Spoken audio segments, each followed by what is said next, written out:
Well, let's see what number 7 in the dynamics of speaking truth has to offer us here. Called Trapped in Language. Perhaps better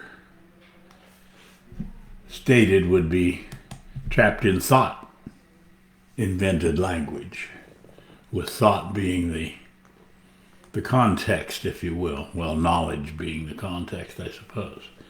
However, if we can narrow the conversation in this particular set, number 7, to being trapped in language, so we could ask ourselves, are we trapped in language? And I can give you some hints as to the answer. If you get angry at your husband, wife, daughter, son, cousin, aunt, uncle, congressman, whoever, you're trapped in language. If you get jealous, if you're greedy, if you have to be right, if you have to control everything, if you stomp out of the room because somebody said something, you're trapped in language. If you happen to be a black person and the word nigger bothers you, you're trapped in language.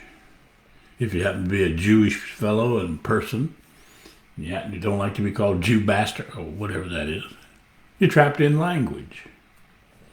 Because language simply points. The word is not the thing. It's never the thing. That tree, there's a tree right out here, by the way. Two of them. Two trees. I don't know what the hell they are, but I know they're called tree. I have no idea. Something about they give us breath or light or air or something. Who knows? I don't know what they are. I just know that their label is tree. So if somebody tells you something, for instance, they say you are a bitch, then you could look in the dictionary in Google or somewhere to get the definition of what one of those is or are. Are you or is you? I is what I is. Then you could read the definition and say, well, let me see. Am I one of those? Do I complain, bitch, moan, yell, scream, holler? If mama isn't happy, then nobody's happy. Then, the probability is yes. Then there's never really a problem if you happen to be one, bitch. Unless you're one and can't see it. You don't recognize it. Now we have the problem. Same thing with the word stupid. The word stupid, if it bothers you, if you get angry and upset, want to get him back, want to pull a Donald Trump, get revenge right away, then, you're stuck in stupidity. You see, the only person that would get angry about being called stupid is a stupid person because they know it themselves, perhaps. So, trapped in language is a huge contributor, if not a total contributor when you include thought-invented language, to the fights and to the arguments and to the debates and all of this, you're right, I'm wrong, all that nonsense. Right and wrong were simply invented by religious people so they could always be right. So okay, you're right. Okay, I can show you one of the greatest words you could ever use if you happen to be in relationship with someone. By the way, who isn't in relationship with someone? That word is okay. Okay. You see? However, the next action would be to check. As I said, look it up if you don't know what a stupid person is, look it up. It means somebody that doesn't know something. Why would you get angry? You simply find out what it is you don't know and then you fix it. Same thing with ignorance. Same thing. If somebody says you're a racist, look it up, see what a racist is. Racists are black people who consider black people to be the best, white people who consider white people to be the best, and all the ones in between. You know, there's red, yellow. I don't think there's any green, are there? Well, maybe up there. So the question you could even consider posing to yourself is this: am I trapped in thought-invented language? Or you could shorten it and simply say, am I trapped in language? Because obviously language is thought invented, and it was already here before you were born. So you were born, and then in the beginning was the Word. The moment you fell for that word, you were done for. You're trapped in language. We don't coach our children. We don't tell them the word for that thing out there is a tree. We say that's a tree. So they get stuck in this language thing that if someone says they're stupid, then, they get all upset. If somebody says the most ridiculous thing you could be is religious or God believer, then, well, first place, that's true, but you need to check it to see. Check for yourself. See what it is that they're suggesting. Obviously, there is tonal quality that you need to take into consideration. When somebody says, you're this, and then have that little mean look, a little thrust to it, then they're calling you a name rather than giving you some coaching, some assistance to discover who it is that you are. The only manner in which you, me, God, Jesus, Mother Mary, the Pope, Trump, the other Pope, Trump, can ever create a new way of being, move into being more appropriate, a little more maturity. To get past the age of 4, most of us are stuck at the age of 4 because that's when we fall completely into this trap of language. We buy into this trap of language. We develop our ego then, sometime between birth and 0 and 4, although I have been told it starts in the womb, but that's, anyway. So once you have formed your ego and have your language to back it up, then you can obviously let everybody know that you know everything and you're the best person ever to walk the planet and your color is the best color no matter what it is. And whatever religion you belong to is the one that's going to heaven. You're the one and the only ones. Well, maybe the preacher guy with you. So the question then, still I pose, a question posited, is this: are you trapped in language? Can language cause you to be angry? Can language cause you to want to get even, get everybody back, go stab me? If they stab me, Can language do that? And you could ask yourself, who is the most dirty rotten? Who is the most violent? The one who calls you a name, or the one who gets them back for doing it? Same question could be asked about an aggression. Who has the greater level of aggression or violence? The one who strikes you or hits you, or you if you knock them out, if you whoop them up on them, if you beat up on them, or if you're in the Old West and the two of you are in the street, you're pulling their guns, and he's dead and you're alive, then you're the most violent of the two. And the problem with that is you then take your violence and add it to the aura add it to the consciousness of this planet. The consciousness of this planet currently, although there has been a transformation happen.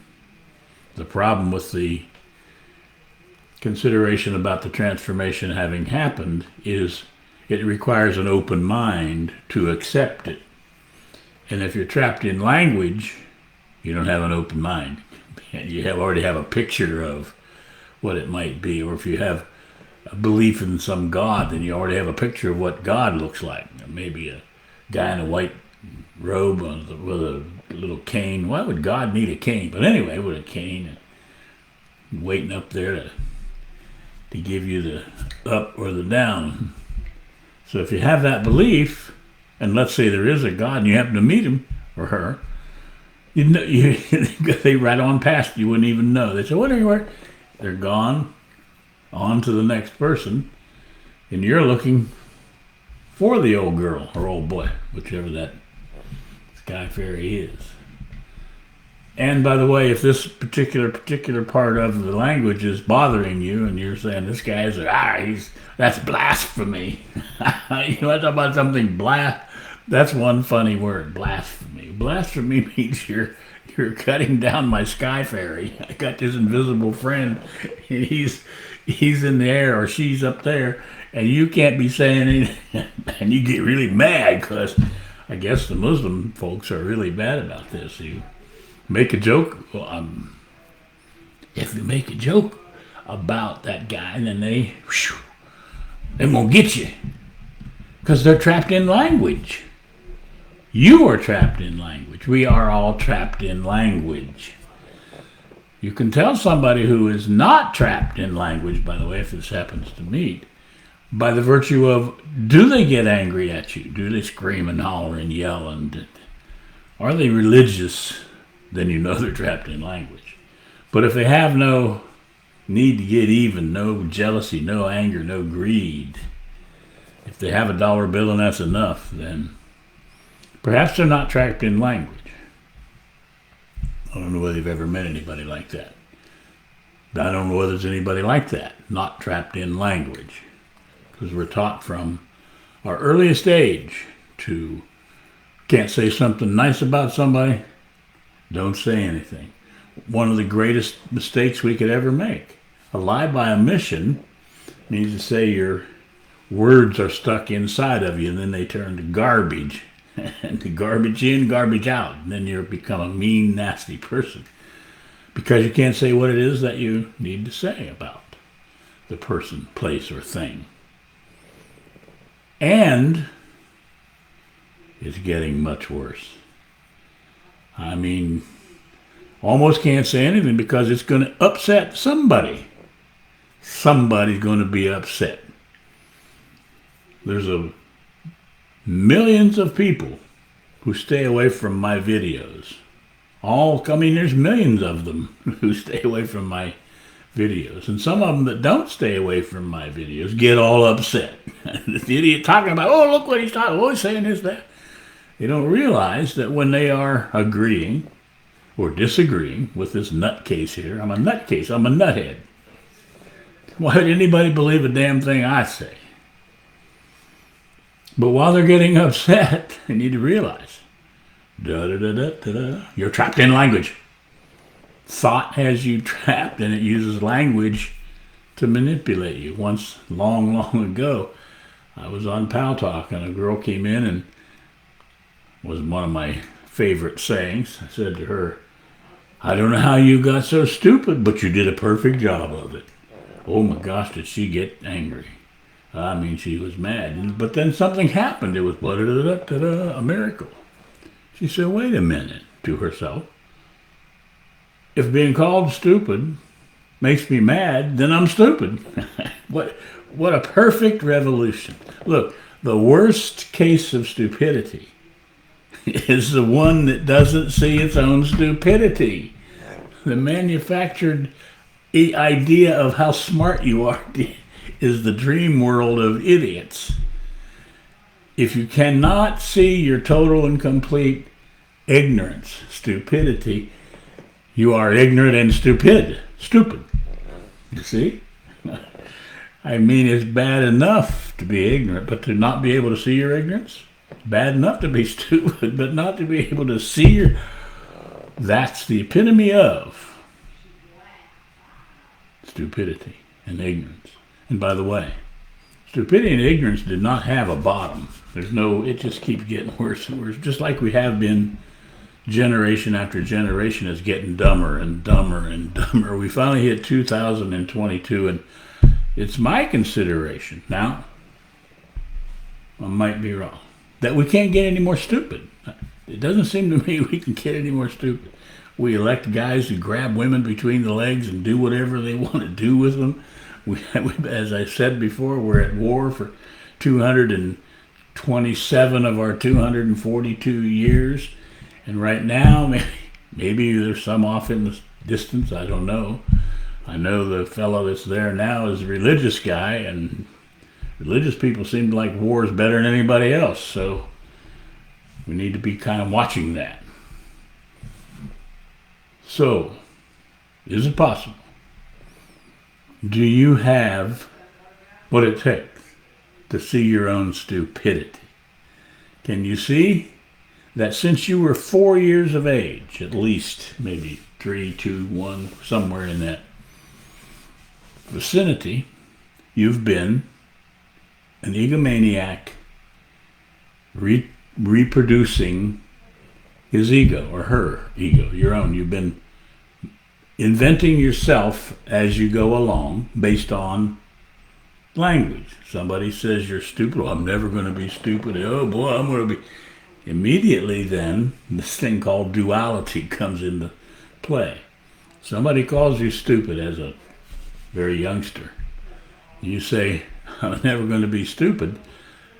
Duality then kicks in, and then you have to be right all the time. It's the opposite thing that happens. Then you have to be right. So you go through life always having to be right. You have an excuse, you have a reason, you have a justification, and you have an explanation why you're right. In the meantime, you cannot see your own stupidity. Do you see? I wonder how extremely stupid somebody is that can't see their stupidity. And one final little consideration here, just for you. If you live on a planet that goes from war to war to war and gets ready for war in between, you're stupid. You're not doing something to end it. You are promoting it. You are the reason that the wars continue. That's not to say that being anti-war is going to stop it. It's not.